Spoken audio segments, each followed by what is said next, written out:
Basayım. Sanata 12 yaşında başladım. İlkokul dönemlerimde saz çalıyordum ben. Hatta 23 Nisanlarda hoca saz çaldırdı bana.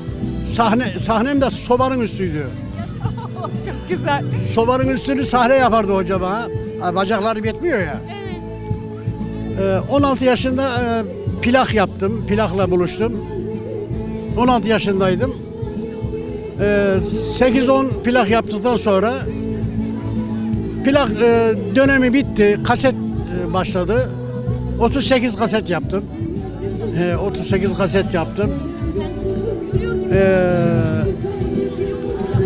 Damadımın ikisi, biri yurt dışında, biri yurt içinde.